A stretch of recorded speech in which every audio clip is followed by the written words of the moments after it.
Organized by the Nigerian Shippers Council and the Independent Corrupt Practices and Other Related Offences Commission (ICPC), discuss how to implement the Nigerian Ports Process Manual. The Executive Secretary, Hasan Bello, says the new process will enhance transparency and efficiency in the nation's ports. The port, maybe until recently, has been riddled with so much corruption. The acts are not transparent. Our ports are manual. They are relics.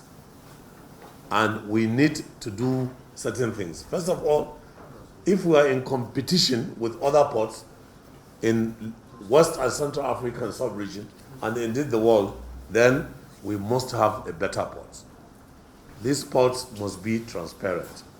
These ports must be efficient. And the transactions must be digital. We can't have a contact port all the time. We should have a contactless port. But let every agency do what it's supposed to do at the ports.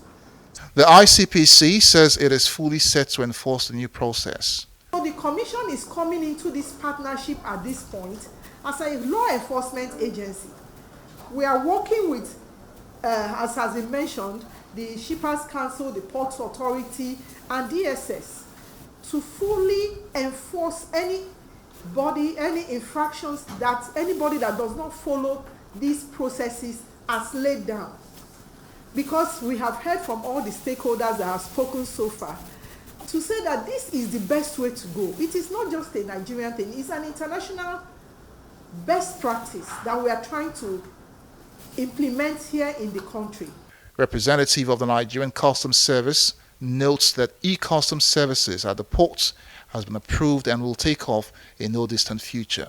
Then our examination bay will also have a gantry scanner.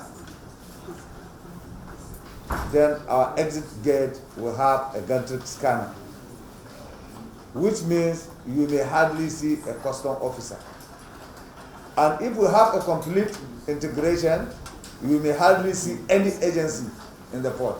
For the Nigerian Ports Authority, the new process will attract foreign investors. We're aiming to be the sub-regional head. To achieve that, transparency is key. Clear processes is also very paramount. Nigerian Ports Process Manual contains international best practices in the maritime industry, and if thoroughly implemented and driven transparently, then Nigeria's economy will be better for it.